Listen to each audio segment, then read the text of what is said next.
Welcome to the Web Design Business Podcast with your host, Josh Hall, helping you build a web design business that gives you freedom and a lifestyle you love.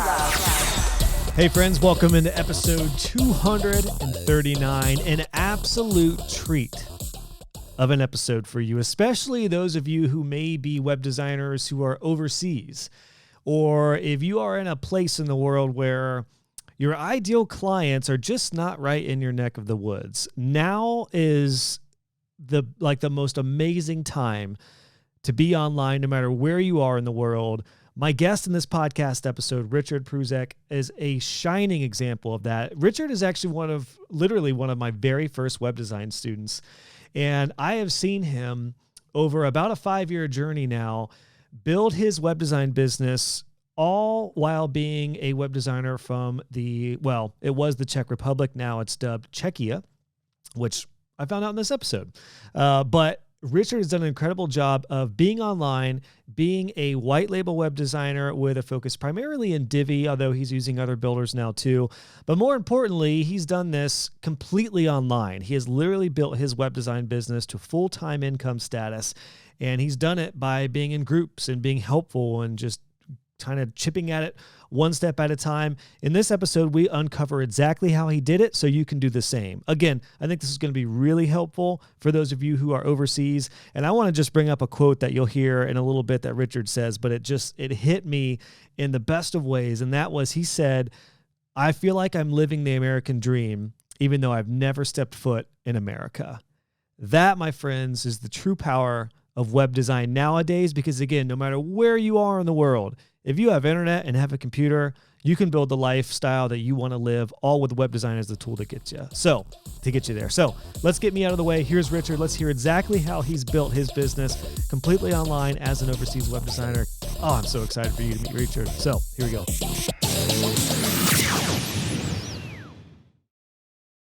Richard, welcome to the podcast. I want to just start off by saying it's been so cool to see your journey progress, man, in the last few years. Like, I've seen you go from kind of learning web design, getting your feet wet, to now you're like a full-blown online entrepreneur, web designer. So thanks so much for taking some time to chat, man. Hey, Josh, thank you very much for having me. And you know that you've been actually witnessing my journey from the beginning, I could say. So it's definitely a dream came true that I'm now on your podcast. And once again, thank you very much. Well, like I said, I've seen you progress as a website designer, and then you became really like a business owner in a lot of ways. And you got a couple different brands I'm sure we'll talk about. And then I saw like the webpreneur in you, like the entrepreneur web design guy that just kind of sparked. And then, you've had an incredible journey overseas as well. Like I'm just excited to learn from you about what you've experienced, because you have a much different path than I did, being in Ohio and having a lot of local businesses. Like, would you say that you've built your business entirely online, or have you ever done anything in person or anything like that?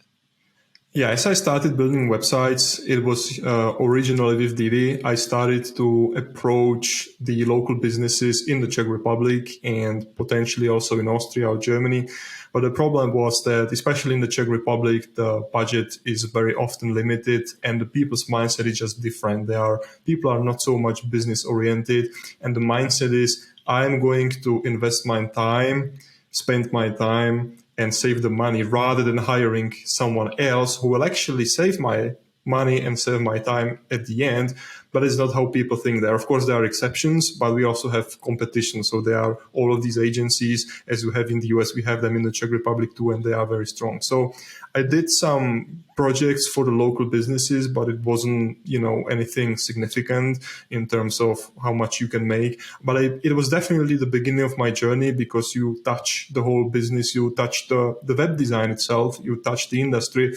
So that was definitely very important in the beginning. But the real change started with the Facebook group, the Divi Web Designers, which was really the key point to, I would say, entering the international spaces.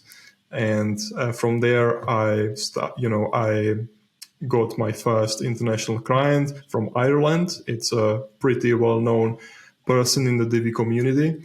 And then I was also able to approach some other clients, some other agencies from Canada, from the United States, and possibly also from Germany. And since then, it's only been growing and growing. And so, yeah, you mentioned the Divi Web Designers Facebook group. You think you were an early member, if I remember. I mean, I started that in 2016. But I do remember you being like one of the first people to be like super helpful all the time. It seemed like, and that's how I got to know you, was I just saw you answer questions in a real humble way. It wasn't like you were like, hire me, please. It was like what I teach everyone when you want to build your web design business online is just join a group and be really helpful, because you will get business that way. Like, was that intentional for you, Richard? Or do you feel like it's just your nature to just be in those groups and helpful? Or was it more strategic for you? Honestly, it was more about a strategy, because there is a big difference between the Czech groups that I know, Facebook groups around WordPress or web design, and the one that you created, and possibly the other ones in the international space, which is mostly full by US people. I have the impression, I don't know the exact statistics, but I have the impression that at that time, majority of those people were from the United States. The vibes were, and I think still are, completely different. There is so much more positivity in in your group and in the other international groups than we have in the Czech groups. And I quickly learned that you should be much more positive. You should really, if you have some feelings, if you have some emotions, you should try to swallow them, and you should really try to help the other people. And if someone is rude to you, just ignore it, or, don't really use any bad words or anything like that. This is one of the things that I learned quickly in the beginning, and I think it helped me, because if you see, if you are someone in the group and you see another post from a different person, and then you see Richard, being aggressive, maybe he had a bad day or anything like that, but it's not really professional. And what I really want to be is staying professional all of the time. Of course, no one is professional 100% of the time, but we try our best. I try our best. And I think one of the key points is just swallowing my emotions, not really letting my emotions to show. Well, the cool thing about that too is, like, with a forum or a group, you have time, like, you don't have to respond when you're in a bad mood or you're having a bad day. You could always get back to it the next day, or like, you don't need, like, when you're not live interacting, you have time to process a comment or to help when you can. So it's a good lesson, man. I mean, what fascinates me about you, Richard, is, so you're in the Czech Republic. You've talked already about the cultural differences, the mindset differences, but I'm curious, like, is it in your nature to get away from some of the negativity, whether it's culturally, like, again, you talked about business owners doing it themselves rather than investing and getting time back and being more profitable. Like, I guess my question would be, how are you different? Like, have you gone online and got inputs from different people that have helped you become who you are? Or do you feel like you're always kind of an outcast in your own culture? Because you seem different than it sounds like a lot of others around you might be. Well, honestly, if I take a look at Josh Hall, which is a brand now, I think that the brand is full of positivity. So one of the inspiration that I took was definitely Josh Hall, was you, because I think most of the time you are positive, or maybe all of the time, because I don't really remember you being negative or, writing something negative. Maybe once I saw a comment on your own website where you had the tutorial, and there was a person which was quite rude, but still you replied in a way that, hey man, this is a little bit rude, but here's a solution. So you just told him, hey man, you are a little bit rude, but I still help you. I'm still going to help you. And that's something that inspired me a lot. So I would say you were a big part of that, because I saw your business growing as well. You going to the, courses business or the courses industry and everything. And I think a huge part of that is that because you are positive, and I don't think it's only about business. I think it's in life as well. There was a guy in our school, in high school, which I am not 100% sure how to say the word in English, but it's basically every school has a guy who takes care about the physical things, the windows and chairs and so on. Like and we call it a janitor, probably. Yeah. And he always used to stay at the front door, and he said hello, good morning to every single person who came to the school. And it was like 400, 500 people. And I used to not really smile in the morning because I had to get up early and so on. And he gave me one of the best advices. He said, if you smile to other people, they will smile to you. And also, Josh, if you have the decision to spend time with someone who is positive, who always tells some jokes and who is really positive, or with someone who is negative and complains about things all the time, what would you choose? I think I personally would choose the positive person, and I try to be that person. That doesn't mean that in my private life I'm always positive, but then I have some ways how to release that negative emotion, sports, and some other things. Wow, what a gem of a thought, Richard. A couple of things there. First off, thank you for your comment on my brand, and you were early on seeing me show up online. I completely forgot about some things like the comment kind of stuff, but that is a good lesson to remind everyone that people read your freaking comments, whether it's on a blog post or on Facebook. Like, people are watching how you react. I had to catch myself early on because I've never had too many haters or anything, but I have had a lot of rude people, which happens in all industries, but particularly like web design space, that happens sometimes. And I used to bite back pretty quick, but I had to stop myself once I became an authority, because I started remembering that, like, you and others are looking at how I'm responding, and there's a way to do that tactfully. And quite frankly, the issue usually isn't, the issue is usually on the person. Like, it's usually something they're going through, or they're being kind of an idiot, and you don't need to be an idiot too. Like, you can let them say what they want. They're going to embarrass themselves, and you can just actually be helpful and turn it around. Or sometimes I've found people learning English can come across wrong, but it's just because they don't know the exact words to say. And I've seen your English come such a long way, man, in the past few years. So a couple great points right there as far as dealing internationally too, like with different cultures, with different language barriers and stuff. And to your point, man, the janitor, that is such a good point about smiling. And when it comes to clients and working with people, I want to say this because you brought this up. It's a great point. Be the one to smile first. Like, don't head into a meeting or a call with somebody and hope that they set the mood or the tone. You should be the one. If you smile and you're like, hey, it's so good to see you. I'm so excited to talk about this project, and it'd be an incredible opportunity to work with you.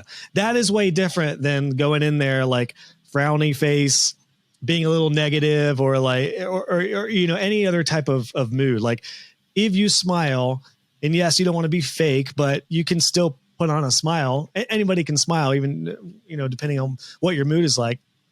It goes such a long way. So I'm so glad you said that. It reminded me, we had a janitor when I started high school. His name was Cecil. I haven't thought about him since high school. And he gave elbows to everyone that came in. He'd hold his elbow out. He had like no teeth. And he was like, hey, buddy, come on in, come on in. And he, like, everyone was his friend, and everyone loved Cecil. So tip of the day, I'm so glad you brought that up, Cecil, or Richard. Be Cecil. Give a smile, give an elbow, and just welcome her. I love that thought, man. I'm so glad you mentioned that. Yeah. And I would say another thing which I think appeared in your Tuesday quick tips was don't burn bridges. And I can't think of an example right now, but I'm definitely sure it already happened to me, where maybe the client writes you an email which is not that polite or not that friendly. But first of all, it's a question of English, as you said. It's a question of understanding the language, which for someone who is not English native speaker might be hard. And then also within the English speaking areas, there might be differences. I assume in the United States, you use a little bit different English than people from Australia or Britain or, you know, whatever. Yeah. And then another thing is that you don't really see that person. When you see that person physically, you can see from the eyes, you can see from, you know, the smile, from the posture and everything, if that person is really angry or impolite to you, or maybe it's just having a bad day. So I would say that you always have time in the future to react in a negative way, but I would always say use it as the really last thing and consider not using it at all, because what is the point on that, right? That's what I was going to say. It's like the decision I came to more recently, anytime I do see a comment that I want to respond to or something nasty that I'd love to respond to, I just don't.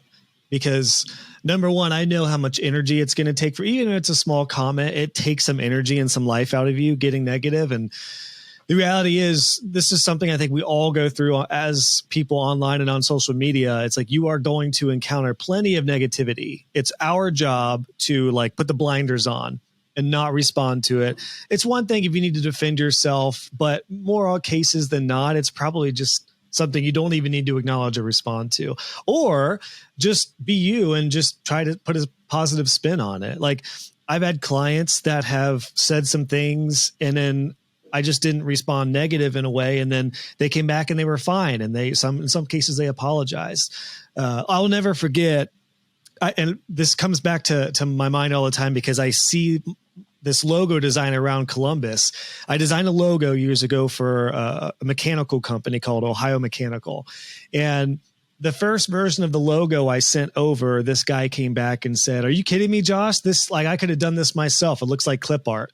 And I think he said, like, we had expected way more than this. And it really took me off guard. And I started a like negative email and I reacted to it and was kind of blasting him for not giving me the direction and putting the blame on him. But I think I was just farther enough in my career where I was like, this is not going to go well. Like, there's no way for this to end well, rather than me just, either canceling the project or giving him a refund. So I slept on it and I said, maybe it's just an issue of the expectations and everything. And then I tried to come a bit more positive. And then he came back and was like a whole different person. He was like, "Yeah, you're totally right. Here are some examples and let's go with that." The next round of revisions, he said he loved it and we were done. And that experience taught me that one negative opportunity, I just had to stop myself from going there. So it's a great reminder, man, because I think we all experience this as service providers. You are going to get people who don't know how to like communicate well, and they're gonna piss you off. So it's a great reminder to be in control of our emotions and take the high road, I guess. Yeah, I'm not exactly sure who said it, but I heard that every poor decision that you make is when your emotions are stronger than your mind. And I kind of identify with that idea because even in personal life, it might be even more relevant in personal life. It is actually true. And I think if people see that you are angry, and that's much more relevant in personal life because they see your face or the posture and everything, you're actually showing your weakness. Of course, positive emotions is something different. If you win or if why not let it, out of your body, out of your mind. But the negative ones, I think that people who have some certain problems with themselves are usually the ones who get angry easily. And I used to be the same person, honestly, but I'm just learning my way to staying calmly because I think staying calm is healthy, first of all. And it also, pushes you forward. And then I would also, add another more thought that I was just thinking as you were speaking. I absolutely agree with, trying to stay positive and so on.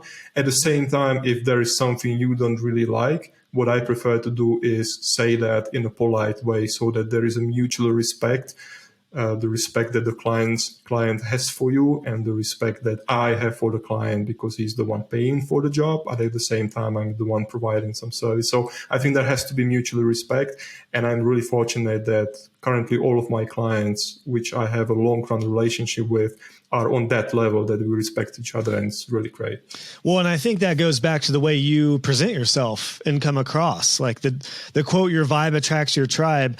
You have so perfectly executed this because the way you come across, Richard, is professional and easygoing and easy to talk to and super helpful. And you're getting clients who respond to that. And I think because you are like a deeper relationship kind of person with your clientele, I know a lot of them have been with you for years, but it's because of everything we've talked about so far. Like you've shown up and you've helped. And it sounds like, honestly, going back to my point earlier, like you've had to look online for different inspiration because it may not be right around you. Like as a follow-up to my question earlier, did you intentionally find like me or others who you felt like you could emulate or model after a little bit?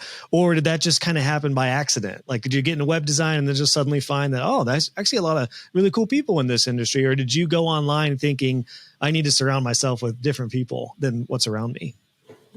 Honestly, initially it was more an accident because I was probably searching for something related to Divi, and at that time you already had a lot of tutorials. And I came across your website and I saw the Divi web designer group in the footer of the website. So I joined the group, and from there it just started. I think that the group honestly was the changing point in my career, because I saw the whole different mentality as we talked about. And I saw the potential to also show my work, maybe to offer some, as you say, free help or some freebies, just present myself, not in a way that, hey, I'm Richard and I'm offering some services you can pay for, but more in a way, hey, I'm Richard and this is my work. I'm able to do this and that. And if you are interested, you could reach out, but that's not something I wrote. That's something that the people eventually did. So the calculation was correct, I would say. Yeah, that's amazing. Wow, gosh, that's so cool just to hear. I mean, there was a lot of blood, sweat, and tears that went into building that group. So to hear that from your end, that's really cool. I've never heard that before, that you joined a group and then you look at the culture and it's like, wow, this is amazing. Like, it's inspirational because you're seeing people who are responding positively and are helpful. And I guess, yeah, if you're not in that situation, it's like, I would put it, I'm trying to think of another way to imagine that. Like here in the States, it'd be like growing up in a bad family. And then you're in a place where like, wow, not everyone is in my type of situation. And you realize like what's possible, and you don't need to stay in your own comfort zone or your own like barriers and your limitations. So, I didn't think we'd go here in this conversation at all, but I love this, man, because this is really important with like growing your business, particularly online when it can be lonely. And if you don't have the people and the support system around you that is going to be empowering and uplifting, then you got to go to it, and you got to kind of, whether it's join a free or premium community, whatever it is, you need to like be intentional about that.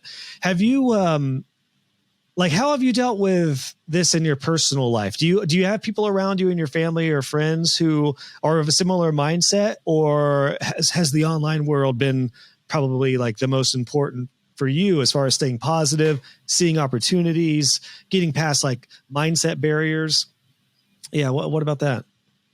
I was thinking about it, and honestly, from the Czech Republic, from the people that I attended the school with and my friends and so on, there is actually a really low amount of people who do any type of business, especially online business.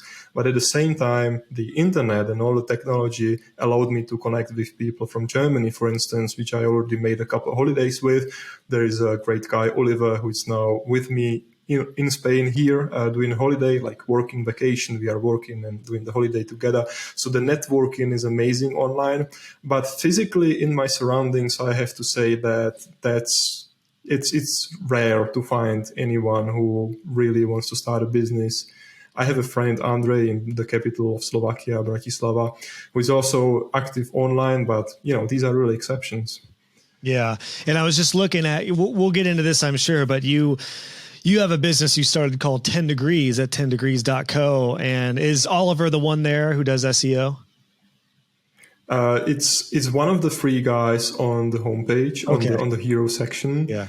I would need to open the website now to check if that's the left one or the right one. Is the right one. Yeah. Like there is one who is now with me on vacation, and the other one is the other one from Slovakia, gotcha, who I talked about as well. So all of them in one picture. You built this network online of now you are like, you're again embracing like an entrepreneurial role, as far as like you've developed this incredible network of fellow designers, most of whom I think pretty much everyone is not in Western countries. Is that right? Like, or are you partnering right now with people in Australia, the UK, or the US? Oliver, for example, the guy that I spent the holiday with is from Germany. So I consider Germany as a Western country, actually, even though it's the eastern part. So it wasn't, necessarily the West, but I still consider Germany as a whole the Western part. But I have really great clients from the US. US is now majority of my business. I would say like over 80%.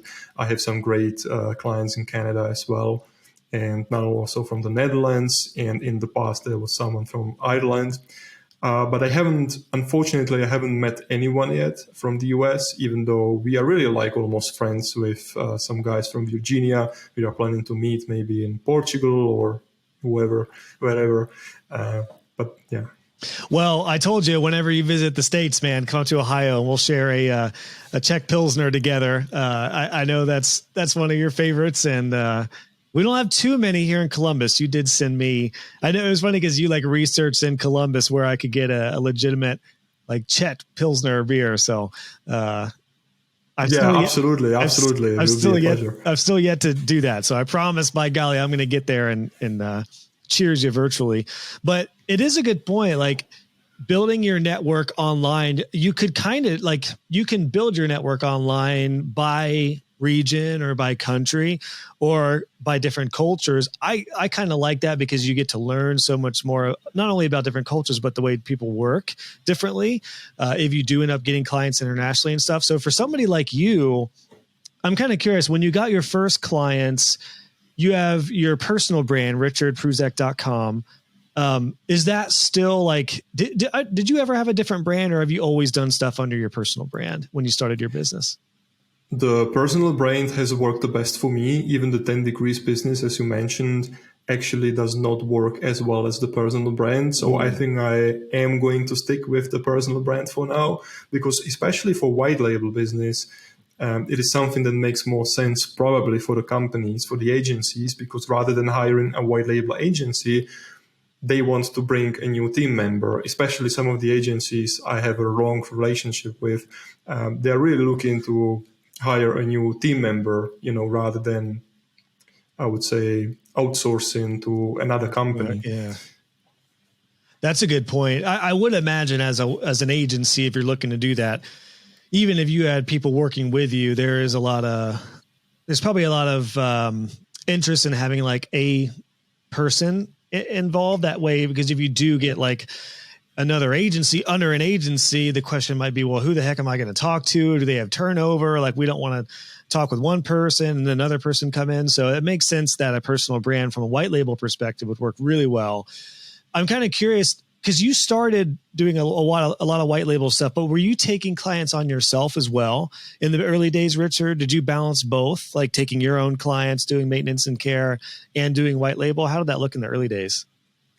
Yeah, so when I started in the States, or let's say internationally, but it was especially in the States, it was all about white label, because since my, let's say, marketing channel was the Facebook group or Facebook groups, it was mostly the agency owners or the business owners who were already there, but those people were already somehow connected with the Divi builder. That means it was pretty hard to get some local companies who would, look for a completely new website build and who would hire me, especially if I'm someone overseas, because I think that for some people it still matters. On the other hand, American people are so great that they don't care that much about you having an accent or you being located overseas.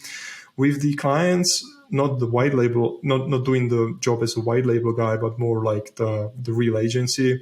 It's getting more and more right now, because I'm being recommended by some awesome people from the Divi community who I was lucky enough to work with. And they are now sending the clients my way. For example, on Monday, I'm going to have another call with a potential client of mine. So that's really getting better and better. But it's still majority of the work is white label. And in the beginning, it was almost everything white label, except for a few local clients, which I manage in a long run. I have long run relationship with, but white label was really. Have you got clients not white label, like your clients internationally? Have you got any clients stateside, UK, Germany, wherever, that are like, you're their web designer that you met online, or is it mainly all white label?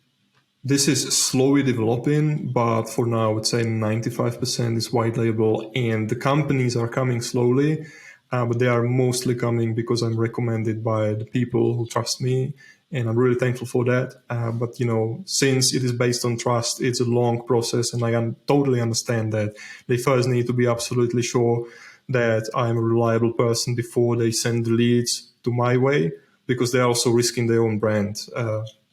So I think that's that's a good point. I know we've had some talk in the Web Design Club about you like taking the next level with building your clientele. That way you're not solely reliant on another agency for white label work.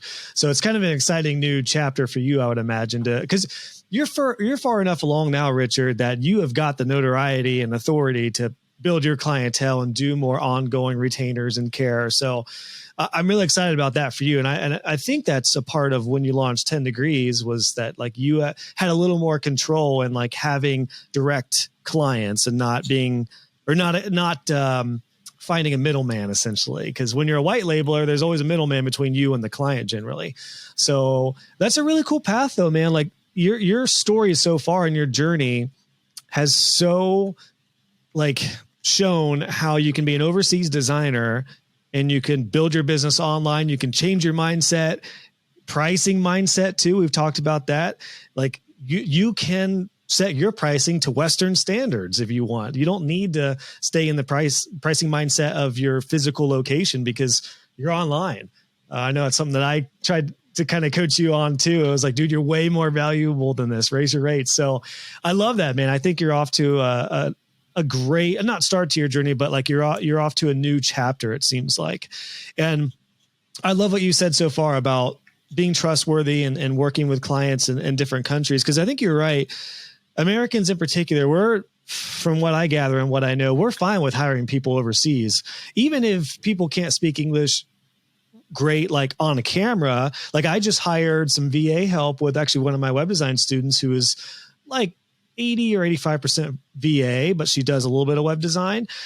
Chris, she's from the Philippines and she said she's not comfortable to be on camera, but she types in great English. If I were just texting her and emailing her, I'd assume she lived in Pennsylvania or something, you know, like she speaks great English that way. So there's a lot of barriers that I feel like have been diminished or they're, you know, the online world has helped with all that. So it's really cool. I feel like it's an exciting time for designers overseas. Would you agree? Like, do you feel like now is more exciting than even 5 years ago when we got connected and you started?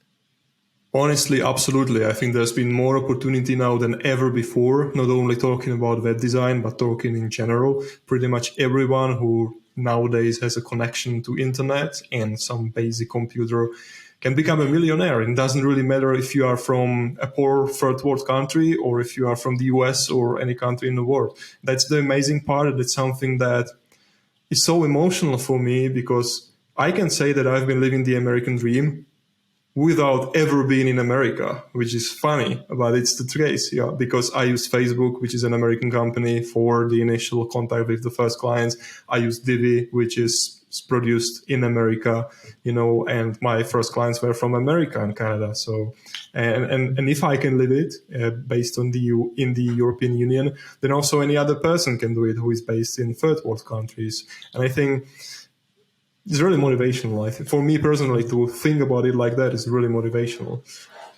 What a thought, man. You are living the American dream and you've never stepped foot in America.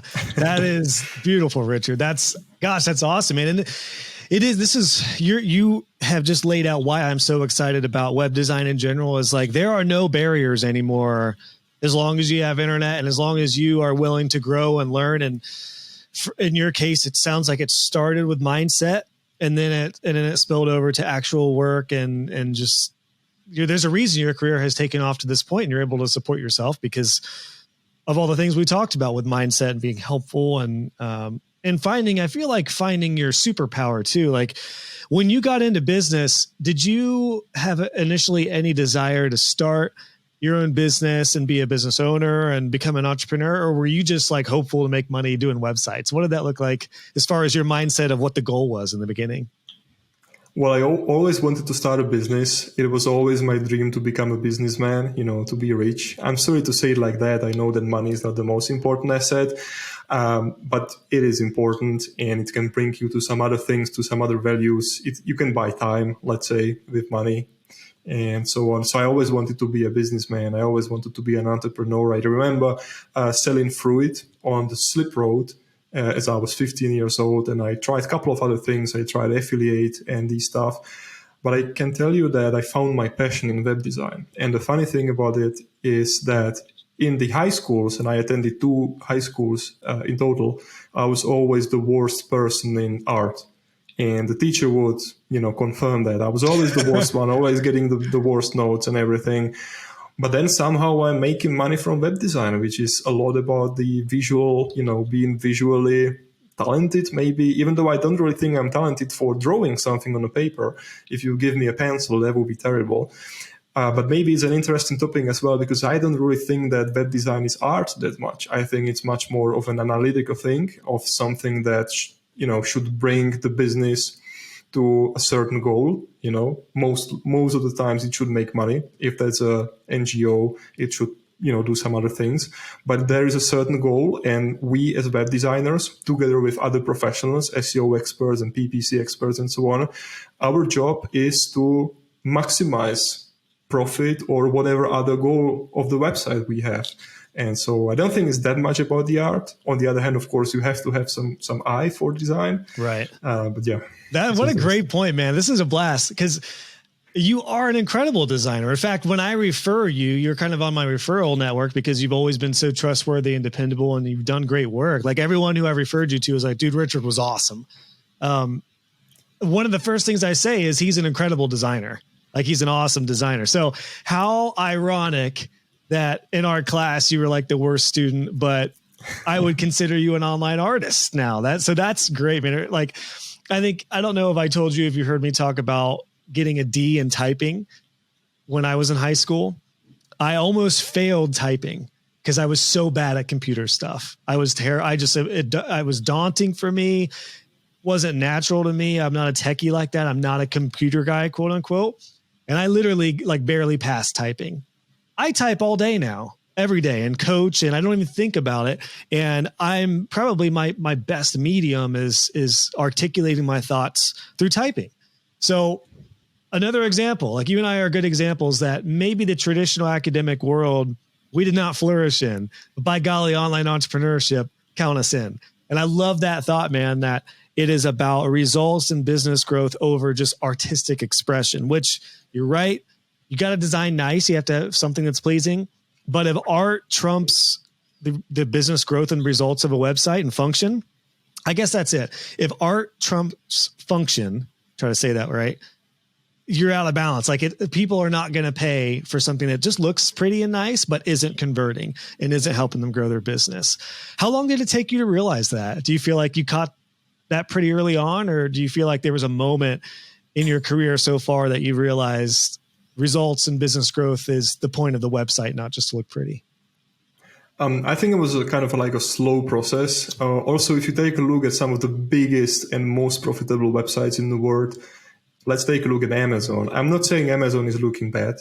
At the same time, it's not designed with, it's not the best design in the world. Like, if you take a look at some of the websites, maybe Instagram, where people share their designs, you would find thousands of better ideas. But there is a reason why Amazon is using what they use. I'm pretty sure that such a big company is a huge analytical thing. They're analyzing everything. They're analyzing all the behavior on the website, so they know very well what they do. And even though it may not look the best, it is optimized for conversion. And at the end of the day, this is what matters. I'm also not saying that we should not follow any ethic. We should definitely follow ethic. So we should not there might be some things like the counters, who repeat themselves, like we have the last 30 minutes and then it repeats itself and so on. But it has something to do with the value of the business. But eventually, I think the goal is the conversion, and this is what matters. Yeah, that's well said. I'm sorry to interrupt you. I just one other thing came to my idea. It also depends on the audience, because, for example, if you take a look at the car industry, you would see pretty different cars in the US, in China, and in Europe. Whereas we in Europe have smaller cars with smaller engines. You have, these big trucks in America. In China, they also have, they prefer showing off that they have the big car. That's why the European, car producers now adjust the design to China. And the same would be with websites, because if the person likes different cars, the person will also like different, websites, most likely, because they have different style, I would say. So that also is something that... That's a really great point. And I would imagine culturally, if you're overseas, it would probably be a part of the learning curve is to figure out how, like if you're working with American clients, how Americans think about their brand and their customer type versus folks from the UK or Australia or whatever. Like you're right. There is a difference often culturally between expectations of customers and like what a design might look like and what even the function may look like. I mean, either way, I think you're right. Conversion that's the most important thing for websites, but how to get to that conversion is probably where it might change culturally depending on the type of customers for the site. So yeah, that's interesting. I mean, I actually experienced this. So we moved last year, but previous to that, we had a family that moved next to us that I think they were Cambodian, and they had a few different, so the guy's mother and father lived in the neighborhood as well. And then his sister did too. So they had a few different like family members in the neighborhood. And when they moved next to us, I noticed that they always kept their garage door open, and he had a white car. And then I also noticed, because I saw him like ride his bike to his parents' house and his sister's house, they also always had their garage doors open, like always, unless it was like 11 o'clock at night or something like that. And they all had white cars as well. Everyone in that family had a white vehicle. So I was like, that can't be a coincidence. So I looked it up, and sure enough, in certain Asian cultures, white cars are like a sign of privilege and like success. So I thought it was fascinating, because that's not something, at least like color wise, I don't know if Americans view a certain color of a car like that. It may be styles of car, but that's just another point to where, like, if they were to start a business and they wanted to hit a certain customer, then that kind of thing may be implicated in that. They may want more like white color, or, like different type of styles that are based off of cultural preferences. So I don't know. I just wanted to throw that in there, because I never would have thought about that until I noticed, like, wow, that's no coincidence. And sure enough, it's something culturally. So. Yeah, absolutely. And then you also have different industries. For example, I'm now working on a website for a car dealership with the American classics from the 60s and 70s. And I was told that the potential customers are mostly older people. So, of course, you want to adjust the website for older, elderly audience. So you want the font size to be bigger. You want the buttons to be bigger. You want the website to be as easy to navigate as possible, because you have older people on the other side of the screen. So there's also something that you should consider, That's a great point, man. What, going back to like finding your superpower, your areas of specialty, like I consider your design chops, ironically, to be one of the biggest assets for you. But what about you, Richard? From your point of view, what do you think your biggest strengths are? Because I hope this is helpful for other people who are finding their strengths, because a lot of people are doing a lot of different things, which is where we all start. But at some point, you got to start to specialize in some way. What are your biggest strengths? Yeah, I think that I am able to design a website which is liked by many people. On the other hand, of course, there is always space to improve. So I just, don't want to put myself into a position that I am also more great or anything.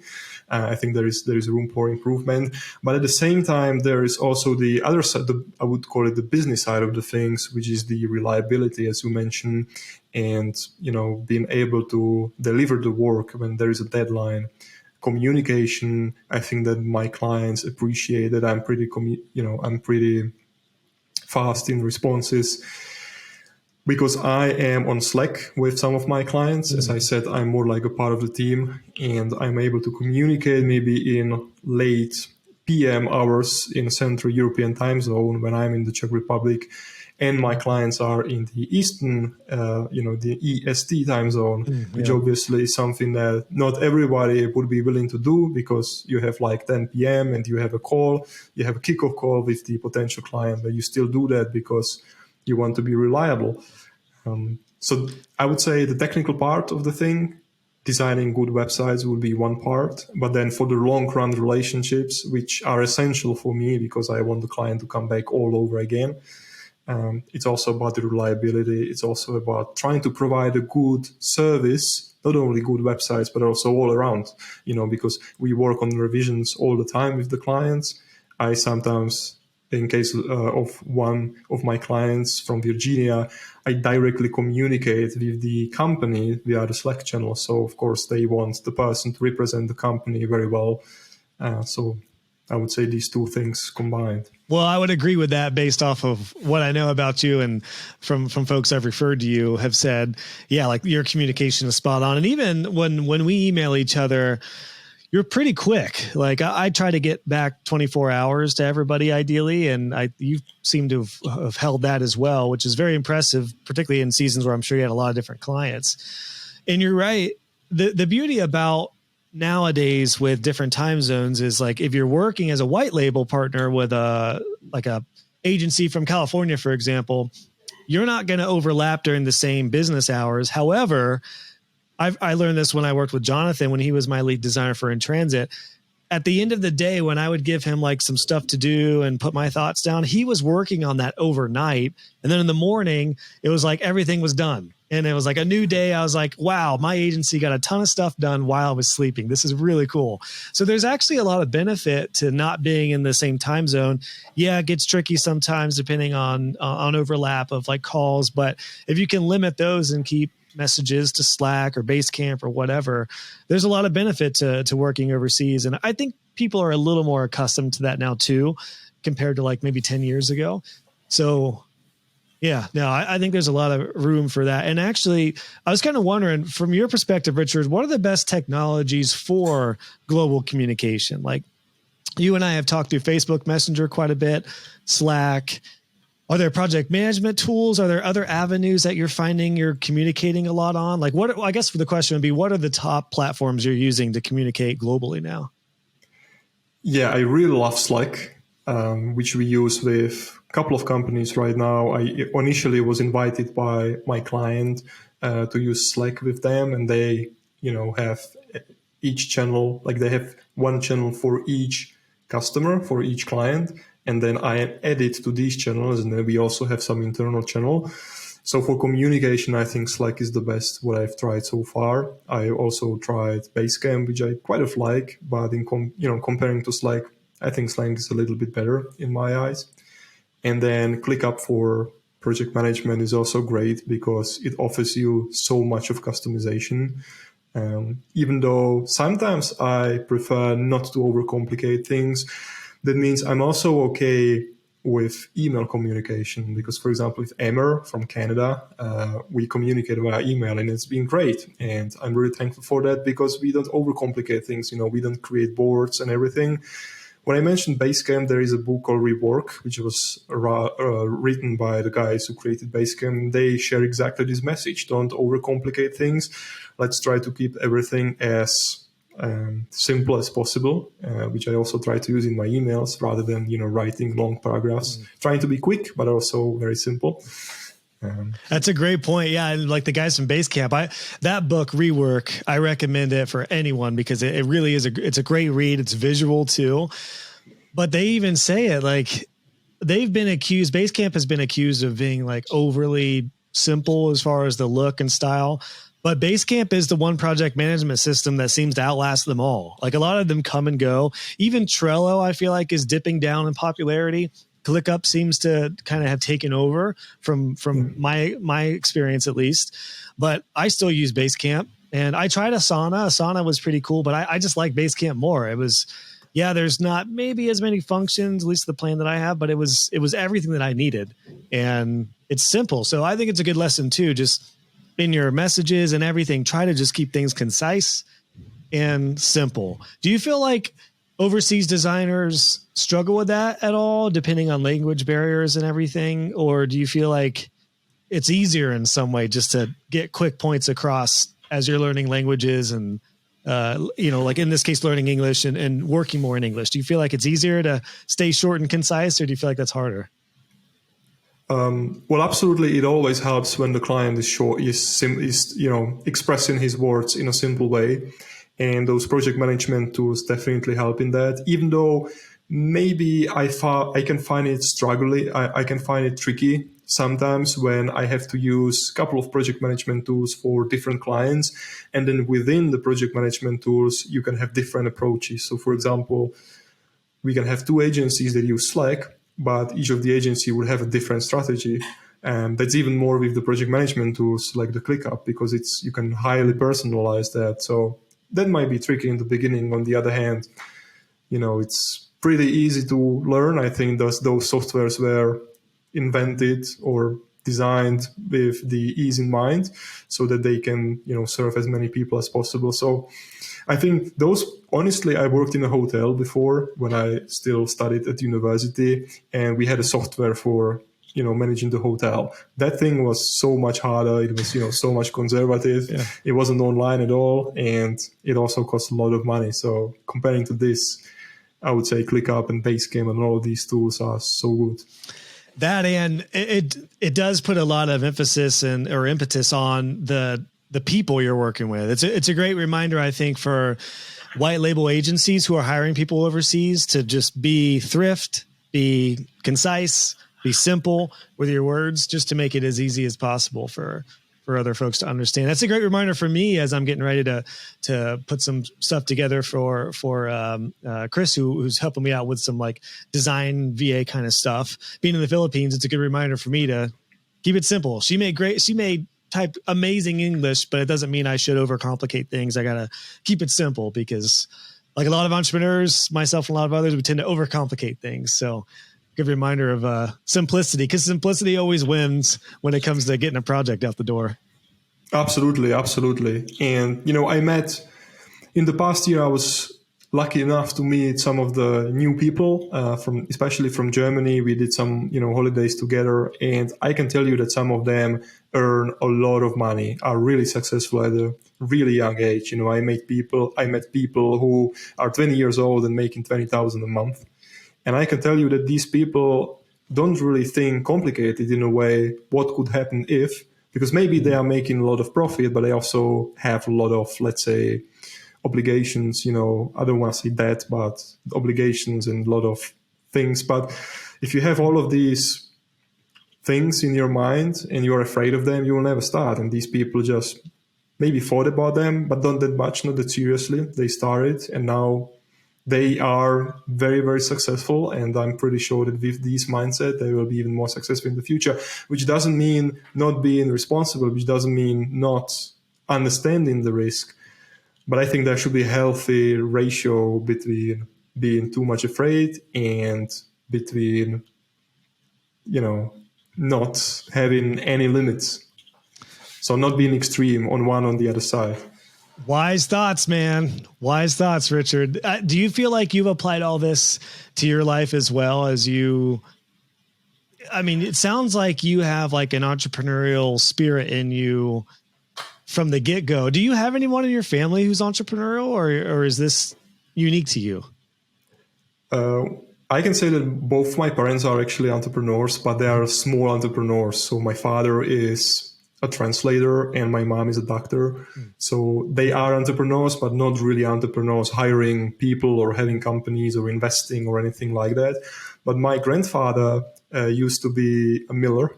We had a mill in the family, but then unfortunately, because of the political situation, the communists came and took over everything. But I discovered the accounting books from the mill, and from, I think, 1940 or 1946 or something like that, so shortly after the Second World War. And I saw the revenues, and I can tell you that these were big revenues, something like, $2 million or something like that. So I was like, wow, we actually have the entrepreneur history in our family, which is very interesting to discover. No one talks about it, unfortunately, because it's been so long, and the tradition didn't continue, unfortunately, because of political reasons. But yeah.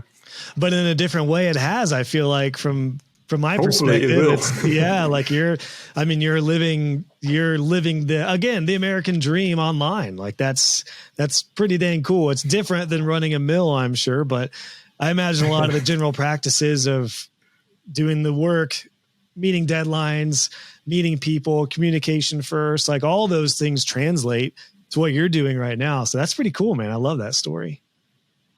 Yeah, I think that naturally I am probably hungry. in sports I used to be when I was a kid, because there wasn't any business. So you can't kind of like compete in business. You can compete in sports. You can compete at school. I was, pretty good at school, I would say, which now I understand it probably wasn't good for much, because the grades are, no one asked for the grades. I have never met a client who would ask me for a grade, but it's another story. I mean, the art classes, there was something different, but all of the other things were pretty good. You're speaking my language, man. In business. Yeah. Yeah.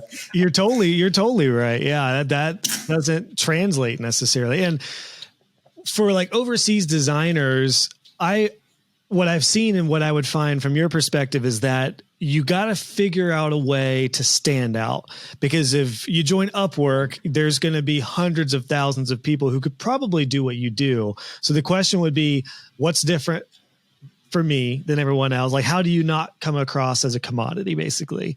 For you, Richard, it seemed like being intentional and being helpful in these Facebook groups and communicating really well. It seems like that's what separated you from everyone else who might be in a similar situation. Is there anything else I'm missing? Do you feel like there's something else that made you stand out from the crowd? It's, pretty hard to talk about it myself, because I don't know 100% what the clients think, but there is maybe one other thing that comes to my mind.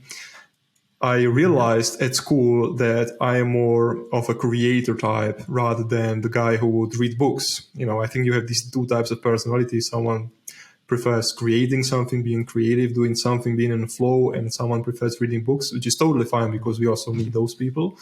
And we did presentations, like PowerPoint presentations, in history classes with a great teacher of mine. And I remember that whenever I had the opportunity to have a presentation, to prepare the presentation and then pitch it for like 15 minutes, I always did it. And when I prepared a presentation, the PowerPoint, I was so much in the flow, like the time passed so quickly. There's maybe something that later on translated into web design, because there is not so much different, let's say, in quotation, between PowerPoint and websites. And it was always appreciated. Like, these presentations were always appreciated, because I probably can speak. Of course, in English, you have the barrier, because first of all, I'm not a native speaker. And secondly, I know that in America, people are forced to speak since the, primary school or elementary school or anything like that. So the level is different. But my point is that when I make the videos, for example, online, maybe there is something like, I have a flow in the language, or I am someone who can explain those things. Those videos are liked. So there is definitely more likes than dislikes. So maybe that would be also something that contributed to that, but we would need to ask the clients. Yeah. Well, getting on video in that case, even as your language, your English has gotten better and better, most people aren't doing that. So that immediately, I would think, would separate you from a lot of others, is because you are building trust by getting on video, even if you're not speaking the language perfectly, which is fine. That adds so much trust and authority to hiring somebody. Because, like, if I were an agency thinking about hiring you, Richard, and I saw some videos where you were on camera or even just screen sharing and you were talking, I would feel like I got to know you so much better than just emailing you. So I think it's a really valuable lesson. I would encourage everyone to do it. Even if you feel like your English isn't great, if you're an overseas designer, put what you can do out there, and it'll go a long way. I think a lot further than people probably give it credit for, which is great. Like, I think that's how I feel like I got to know you better early on, is not only did I see your helpfulness, but you had put some videos out, and I was like, oh, Richard's really cool. Like, I get a sense of him. I get a feel for his personality and his drive that doesn't come across just in written text. I don't know if your intent was to talk about how much video has helped you, but it definitely, in my mind, has helped you. Yeah, I definitely agree with the idea that video is so important nowadays. If you take a look at Reels and YouTube Shorts and all of these things that are trending right now, it's all about video. And, people don't read anymore. People don't concentrate on texts that much anymore, but they are more visual because of the technology and whatever other things. And I think it's a great opportunity for anyone out there to just start creating video content, because I think, first of all, you show your face. So that's a big plus, as you say, when you hire someone. I don't know if I 100% agree with that, just because I think there's actually a resurgence in blogging and like SEO and long form stuff. But I do agree that it could be balanced with video, or at least you could take a long post that you did that is kind of built for SEO and really shows your stuff, but maybe take parts of it and add videos just to make it more appealing and maybe to get people through. I do think there's kind of a way to marry the two between like long text, blog posts, books, things like that, and the quick videos. Because I feel like there has to be a healthy medium, because the opposite of that is for people who just do quick video surfacey stuff, then the question will be, well, does Richard really know his stuff, or is he just doing like good, quick little videos? So that's an interesting kind of thought experiment with how to marry both of those aspects. Yeah, absolutely. I more meant like the trend of video generally, not necessarily creating short web design videos or tutorials. But I think at the end of the day, it's about the skill to solve someone else's problem. Usually when someone searches for a tutorial, they have a problem with their website and they want help. They want to find a solution. And if they find a solution in you, and you probably know it because you are a huge tutorial creator for Divi, you definitely get the points. You gain the points because you solved someone else's problem and they remember you. So that's a great point. Like when you got into doing YouTube videos and tutorials, was that your approach? Did you do like an analytical approach and look at other channels and other topics, or did you just create content based off of what you knew were challenges or were getting questions on? Like, how did you figure out what content create when you got into doing video? It was mostly inspired by my own struggles in the past, where I was searching for something I couldn't find, and I found a solution. So I wanted to share the solution because I was thinking, if I had a problem with someone from the industry, then the chance that anyone else will have the problem is very big. And at the same time, I really try not to copy the others, because especially in the Divi community, there is already like so much resources. And I try to be a little bit unique because, for instance, you Josh, or Nelson from PA Creative, there's so many videos that are really helpful. And I just want to bring something new in the game. And it is also with the freebies, for example. I also created a few freebies, which I think is also a great thing, how to get traction, how to be attracted by the agency owners in the Divi groups to share a freebie, which is valuable. And there's another thing which I love about the group is that everyone is so positive. I mean, I don't want to be too negative about Czechia, but I think that if I share something like that in the Czech Republic, there would be a lot of reactions talking about the technical thing of the things. For example, this is not responsive enough, or here 2 pixels should be added, or anything like that. This is not what happens in the American or international community there. And it's definitely worth sharing some freebies for sure. Yeah, that's interesting. And you calling it Czechia, is that more recent, or has it always been called? Is that kind of like a slang term for Czech Republic? I think they turned it recently, a few years ago. I think Czech Republic still sounds better, but I was like, let's be shorter. Let's use the shorter word. I literally just looked it up, and it's Czechia on the map now. So, oh yeah, that's interesting. I don't even know myself. So. That's interesting. That's fascinating. You said that and I was like, I've never heard it called that. Then I just looked it up and I was like, oh my gosh. Yeah. It's like it's official. It's Czechia now. Yeah. It used to be Czechoslovakia. I think many people, especially the older generation, still thinks it's Czechoslovakia. Yeah. So Czechoslovakia, and then Czech Republic, now Czechia. 10 years, it'll be called the Big C. I don't know. Who knows? Who knows what it'll be? Yeah. That's cool, man. Well, Richard, dude, this has been really cool. I mean, like I said in the beginning, it's been incredible seeing your journey going from just little web design guy, joining groups, sharing what you know, trying to be helpful, to growing an incredible white label business. You're one of the best examples of being a white label designer, to then starting to get clients on your own. I know that's one of your big next chapters, is like growing your own client base. You created this service 10degrees.co, which is that more or less like a team? Am I understanding that that's kind of a team of colleagues that you've assembled to help with the white label stuff? Is that essentially what that's about? Or are you taking clients on under 10 degrees?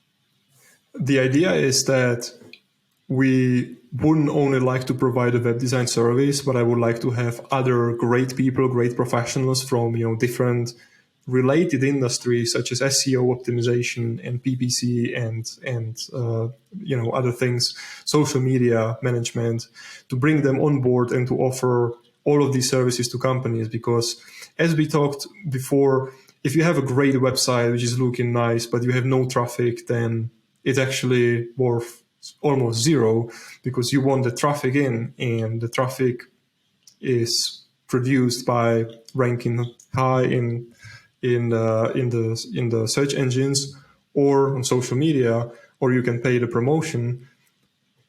But me as a web designer, I am not an expert in those fields, unfortunately. Gotcha. And I want to make sure to offer everything, the whole solution to the clients. That's genius, man. I love that you've really taken the initiative over the past couple of years to grow the network like that, to surround yourself with really good people who can do the stuff either that you don't know or you don't want to do, because we can't do it all. And I think this kind of speaks to what we talked about a little bit ago with like specializing and finding your superpower. Do that, and then network with other people who you can refer and bring on and partner up with. Like you're really a shining example of how to do this online web design game right. So yeah, man, hats off to what you created. What an incredible journey, dude. Like the next 10 years, I can't wait to see what empire you're going to create, man. You're going to blow away your grandpa, his mill revenue with what you're going to do here in the next 10 years, I think. Yeah, that would be great. Now, thank you very much, Josh, for everything. I know that you talk about the journey, but a lot of the journey is actually, I would say, your journey or something that you contributed to. First of all, with the group was in, excuse me, the group was in the beginning, and then the whole community that you created, and the courses that you created that I joined. I think that I was really one of the first guy who joined the maintenance course, which I think is great, because I never thought about website maintaining before, really never did. And then I remember you did a pre-sale, and I remember I jumped in.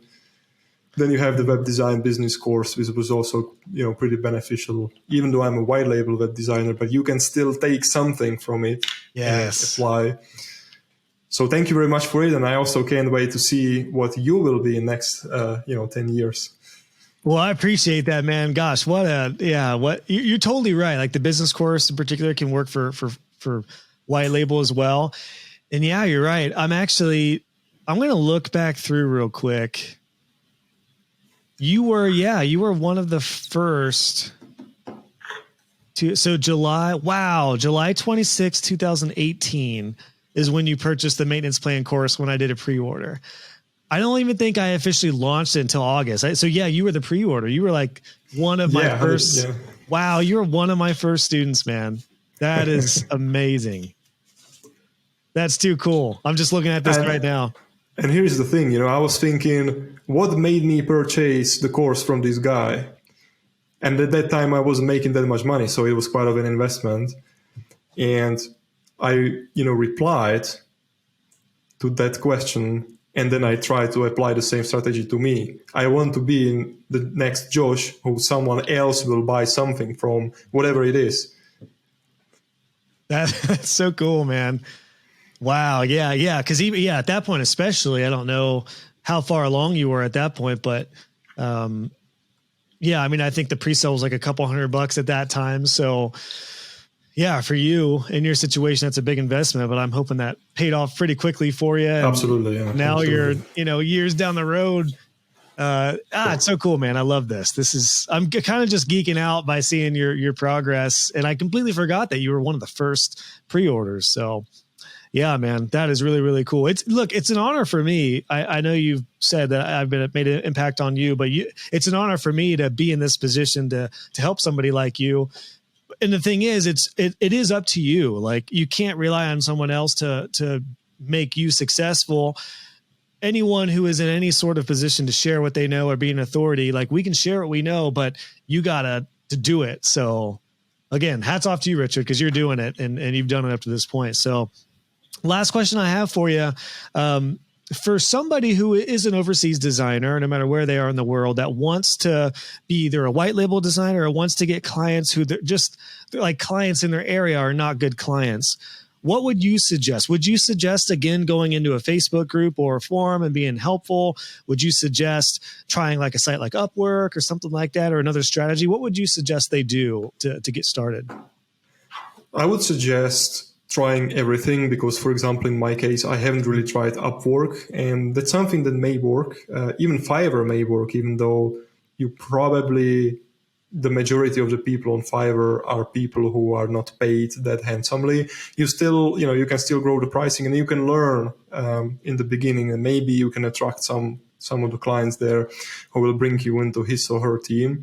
But for me personally, and I can only talk about my personal experience, it was really the social media that helped me a lot, and trying to learn there, because it is not only that you help others, but the others will also help you in the beginning. And just trying to show your work, trying to improve your work, trying to be better and better every single day, and then try to show your work, but not in an aggressive way, more of, here's a freebie, or would you like to give me a feedback on this website here?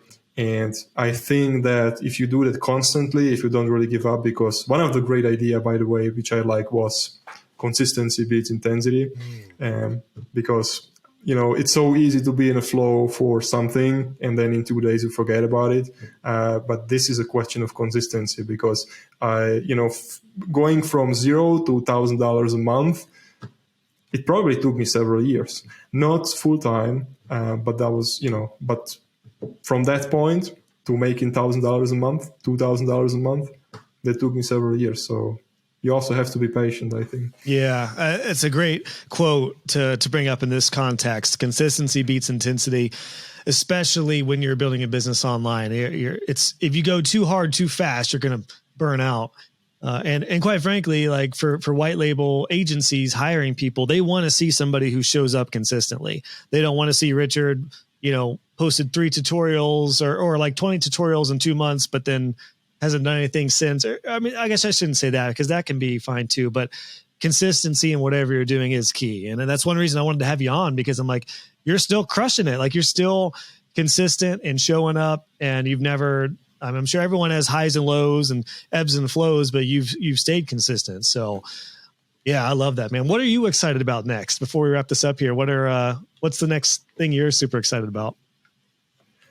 I am super excited about finding the end clients and having more people on my maintenance plan. That would be one thing. But besides web design business, I really think about what to do with all of the means, with what to do with all of the money. And I do have some dreams about, investing to real estate. And I even started, but unfortunately, there are some obstacles which are connected to local conditions here, who is able to get a credit, who is not able to get a credit. But I don't want to give up, and I'm looking for different markets to invest outside of the Czech Republic. That's another thing that I'm really looking forward to. I don't think that I'm going to make a big progress in the next year. But again, I think if I stay consistent in 10 years, there will be some results. So I love web design. It's my passion. But at the same time, I try to diversify my activity as well, because there is so much interesting things in this world. There is, so much bad things, but at the same time, so much great things. And you decide which way to go, the bad way or the good way. I want to go the good way. Yeah. I remember you asked me about real estate advice, and I was like, I need to join you because I don't know. I need to ask somebody too. It's like kind of the next, it's like any business owner or entrepreneur, you get to the point where it's like all roads lead to real estate. Yeah, it's like, oh gosh, I don't even want to enter that world, but I know at some point that's kind of what's ahead. So I'm going to try to make that as fun as possible too. And kind of like you did, go online to find people who you resonate with and who can teach us. So yeah, absolutely. Yeah. It's a great mindset to have, diversify all your stuff, especially in the case of web design. There's kind of diversification in web design with different avenues we could go, which is really cool. But there is the physical world and different industries too that are always out there. So, well, yeah, man, I'm super excited for you. Next step, getting your own clients, building your recurring income. We'll have a separate chat off camera about that to give you some tips on that, because I'm excited for you, man. Richard, thanks for your time, dude. This was a blast. Thank you very much, Josh. I appreciate that, and have a great day. Awesome, man. You too. Talk soon. And I'm excited to share a Pilsner with you here when you come stateside. Hey friends, it's Josh here. I just wanted to mention a couple quick things before you head out. First off, if you've been enjoying the show, please consider leaving a podcast review. I personally read all the podcast reviews. I love hearing your thoughts and feedback on the show, and it also really helps grow this podcast. You can do that easily if you go to joshhall.co/podcast review, and you can leave a review wherever you listen to the show. And then I also wanted to make sure you know that for all the extras on every one of these podcast episodes, you can go to joshhall.co/podcast. We have a post there for every episode, which includes full transcriptions, timestamps, and all the links and resources that we mentioned. So just go to joshhall.co/podcast for all the extra goodies. Thanks so much for tuning in, and I'll catch you on the next episode.